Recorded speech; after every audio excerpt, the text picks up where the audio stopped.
Hello friends, সবাই কেমন আছো? আশা করছি সবাই ভালোই আছো। নতুন একটা ব্লগ নিয়ে চলে এসেছি তোমাদের সামনে। তোমাদেরকে আমি এসেছি এই ফার্স্ট একটা বড় রেস্টুরেন্টে। আমি সত্যি কোনো দিন আসিনি। তো এখানকার বিরিয়ানি ভীষণ সুন্দর, তাই আমি এলাম বিরিয়ানি খাওয়ার জন্য। তো দেখো রেস্টুরেন্টটা সাজিয়েছেও ভীষণ সুন্দর। তো চলো এবার বিরিয়ানিটা চলে এসছে, তোমাদেরকে দেখাই। এই প্রথম মাটির ভাঁড়ে আমাদের এখানটায় বিরিয়ানি এই ফার্স্ট আমি দেখলাম। তো এক প্লেট বিরিয়ানি নিয়েছি, খুবই টেস্টি। এবং এক প্লেট বিরিয়ানি আমরা দুজন গেছিলাম, একসাথে খেয়েছি। তো সেখানেই আমার পেট পুরো ভরে গেছে, এর থেকে বেশি খেতেই পারছিলাম না, এত পরিমাণ ছিল।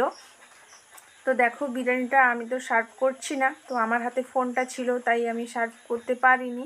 তো আমাকে দিচ্ছে বিরিয়ানিটা। তো দেখো ভীষণই সুন্দর দেখতেও লাগছে, টেস্টও ভীষণ সুন্দর লেগেছে। তো দেখো আমি কিছুটা নিয়ে নিয়েছি, ও কিছুটা নিচ্ছে। তো কত সুন্দর লাগছে দেখতে, তোমরা দেখো, তোমাদেরকে আমি দেখাচ্ছি। তো খাওয়াটা পরে, আগে তোমাদের সাথে তো শেয়ারটা করতেই হবে। তো বিরিয়ানি আমার ভীষণ ফেভারিট। কার কার ফেভারিট আমাকে অবশ্যই কমেন্ট করে কিন্তু তোমরা জানাবে, ওকে?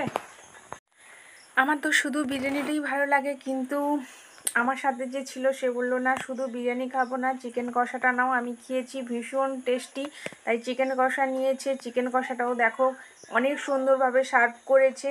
পুরো একটা কড়াইয়ের মধ্যে, ছোট্ট কড়াইয়ের মধ্যে চিকেন কষাটা দিয়েছে, ভীষণ ভীষণ সুন্দর দেখতে লাগছে। তো আমি চিকেন কষাটা খেয়ে কিন্তু খুব একটা ভালো আমার লাগলো না, একদম মিষ্টি মিষ্টি ভাব। আর স্মেলটা একটা অন্যরকম আছে, যেটা আমার একদমই পছন্দ হয়নি।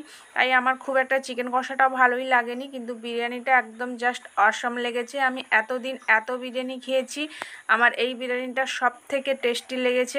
আমি বারবার এখানে যেতে চাই। তোমরা যদি আসতে চাও আমাকে অবশ্যই কমেন্ট করো, আমি রেস্টুরেন্টের নামটা বলে দেবো এবং কোথা থেকে খেয়েছি সেটাও তোমাদেরকে বলে দেবো। ফ্রাইড রাইসটাও ভীষণ টেস্টি। তো পরের বারে এলে অবশ্যই ফ্রাইড রাইসটা আমি টেস্ট করে তোমাদেরকে বলবো। টাটা বাই বাই, সবাই ভালো থেকো। আবার পরের ভিডিওতে সবার সাথে দেখা হচ্ছে।